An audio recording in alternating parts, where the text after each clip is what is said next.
Hello children, myself Jagdamba Singh welcomes you all in political science class. We are continuing chapter number 2 which is constitutional design and this is the second part. इससे previous video में हम लोगों ने एक overview देखा था कि इस लेसन में हम लोगों को पढ़ना क्या है।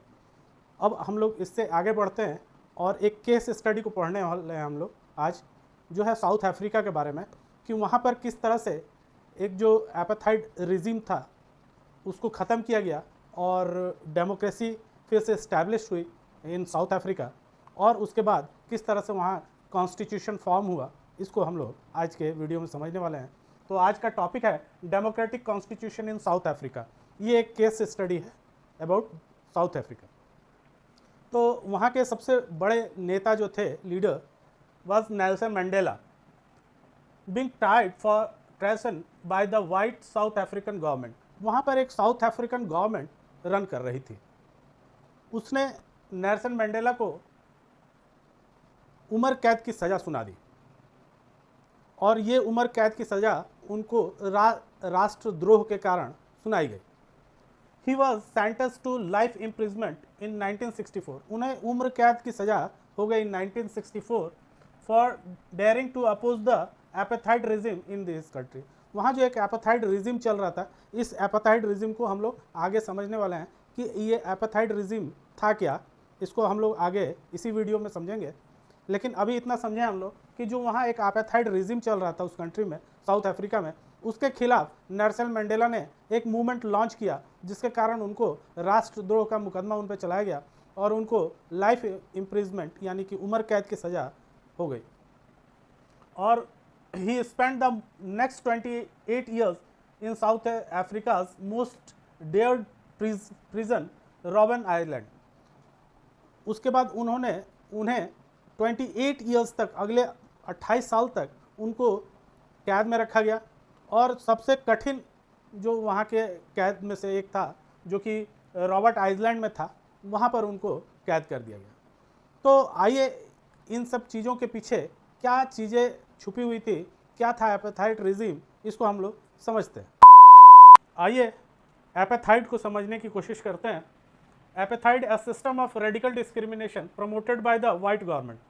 साउथ अफ्रीका में जो वाइट पीपल्स रहते थे और उन्हीं की गवर्नमेंट भी वहाँ पर रन करती थी इन साउथ अफ्रीका, वो ब्लैक पीपल जो वहाँ पर रहते थे उनके साथ उनकी नस्ल भेद की नीति थी, यानी कि वो नस्ल के आधार पर उनको डिस्क्रिमिनेट करते थे।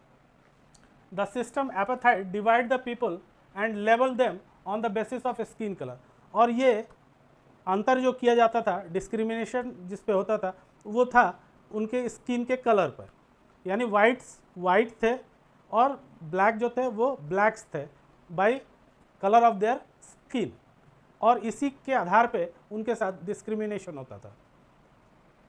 तो इन 17th एंड 18th सेंचुरी, 17वीं और 18वीं शताब्दी में, a large number of white comes South Africa as trading companies. वहाँ पर साउथ अफ्रीका में बहुत सारे वाइट्स पहुँचे 17वीं और 18वीं शताब्दी के दौरान साउथ अफ्रीका में, और उनका पर्पस जो था वहाँ आने का वो था ट्रेडिंग। वो ब्रिटेन से आए हुए थे और उनका पर्पस था वहाँ पर ट्रेड करना and become the local ruler. और धीरे धीरे वो वहाँ पर रूलर्स बन गए। जिस तरह से इंडिया में हम लोग देखते हैं कि एक ईस्ट इंडिया कंपनी आई, एक ट्रेडिंग कंपनी थी, और धीरे धीरे किस तरह से उसने पूरे इंडिया को ऑक्यूपाई कर लिया और अपना रूल यहाँ पर कायम कर लिया और इंडिया को अपना गुलाम बना लिया। तो उसी तरह ठीक वहाँ पर भी ये चीज़ें हुई साउथ अफ्रीका में भी कि ये वाइट पीपल्स जो थे वहाँ पर ट्रेडिंग के पर्पज़ से आए और धीरे धीरे वहाँ के रूलर्स बन गए। Since 1950 the blacks fought against the apartheid system. ये जो एपाथाइड सिस्टम था ये बिल्कुल इनको अलग करने की भावना रखता था कि उनको एकदम कॉर्नर कर दिया जाए, उनके हर चीज़ों को बांट दिया गया था और हर चीज़ वाइट्स के अलग थे, ब्लैक्स के अलग थे। तो ये बहुत डिस्क्रिमिनेटेड था और 1950 से ब्लैक्स जो थे इसके अगेंस्ट में, जो एपाथाइड रिजिम था उसके अगेंस्ट में प्रोटेस्ट और स्ट्राइक्स उन्होंने शुरू कर दी। They launch protest march and strikes. उन्होंने प्रोटेस्ट मार्च और स्ट्राइक्स लॉन्च कर दिए। The African National Congress ANC was the umbrella organization that lead the struggle.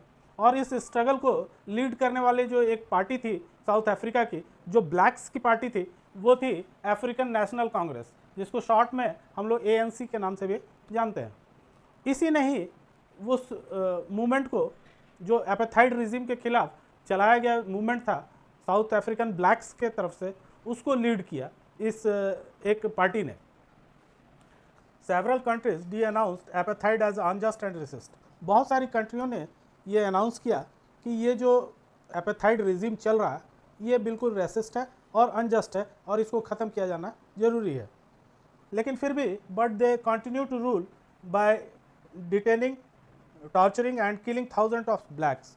उन्होंने इसको बंद नहीं किया वाइट्स ने, और लगातार वो डिटेंड करते रहे, उनको कैद में जकड़ने का काम किया वो लोग, और टॉर्चर किया गया ब्लैक्स को, और thousand of blacks were killed, और हज़ारों ब्लैक्स को मार डाला गया। तो आइए देखते हैं कि किस तरह इससे फ्रीडम मिली ब्लैक्स को।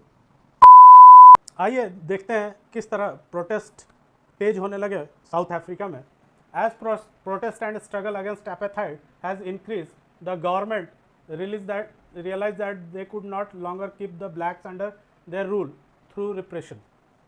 धीरे धीरे जो एक मूवमेंट ब्लैक्स ने वहाँ शुरू किया था वो धीरे धीरे अपने टॉप पे पहुँचने लगा, अपने क्लाइमेक्स पे पहुँचने लगा, और मूवमेंट्स बहुत तेज हो गए, उनके स्ट्रगल्स और प्रोटेस्ट बहुत तेज हो गए।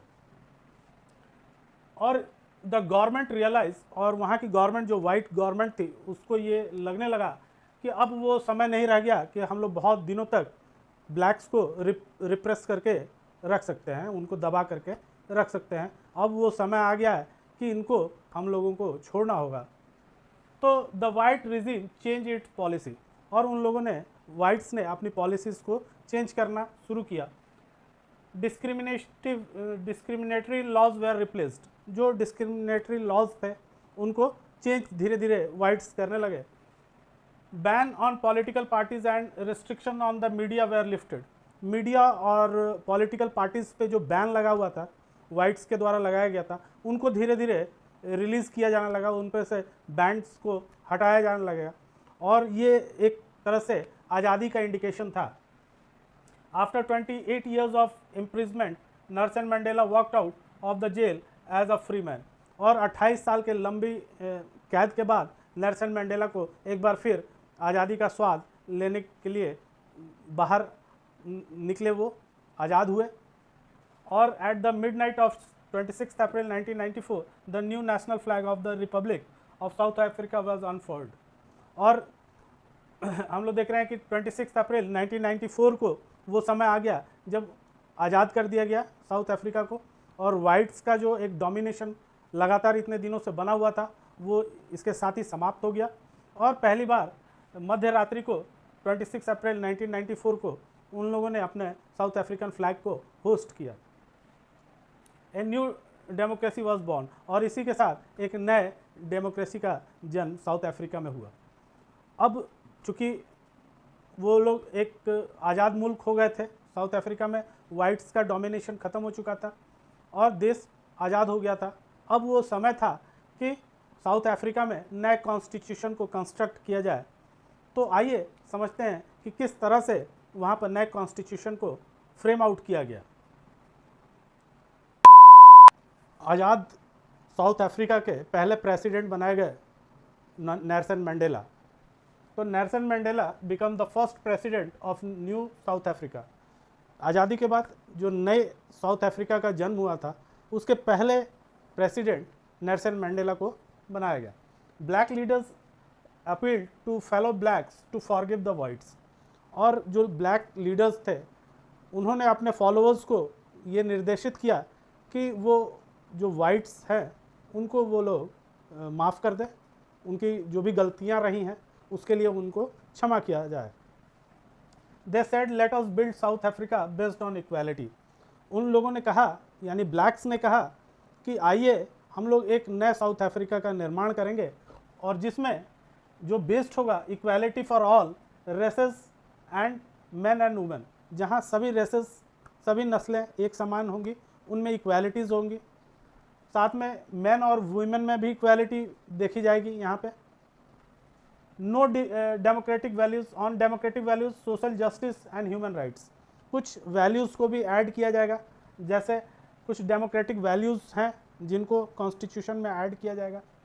सोशल जस्टिस और ह्यूमन राइट्स को भी इन सब चीज़ों में इन्वॉल्व किया जाएगा। They sat together to draw up a common constitution, और इन्हीं सब कॉमन चीज़ों पे वो लोग यानी वाइट्स और ब्लैक दोनों कॉमनली बैठ करके कॉन्स्टिट्यूशन का निर्माण उन लोगों ने शुरू किया। यानी कि ब्लैक्स ने वाइट्स को माफ़ कर दिया और उसके बाद जो एक डेमोक्रेटिक वैल्यूज़ होते हैं उनको आधार बनाते हुए उन्होंने ये निर्णय किया कि वाइट और ब्लैक दोनों बैठ करके कॉन्स्टिट्यूशन का निर्माण करेंगे। After 2 years the finest constitution was constructed. 2 साल के बाद एक साउथ अफ्रीका में एक सबसे अच्छा कॉन्स्टिट्यूशन बन करके तैयार हो गया।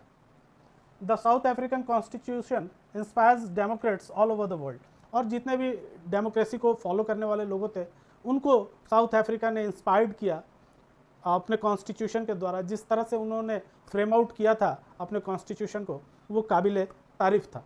तो बच्चों, हम लोगों ने देखा कि democratic constitution in South Africa किस तरह से हुआ, किस तरह से वहाँ पर एक एपेथाइट रिजिम चल रहा था जो कि वाइट्स के द्वारा डोमिनेटेड था।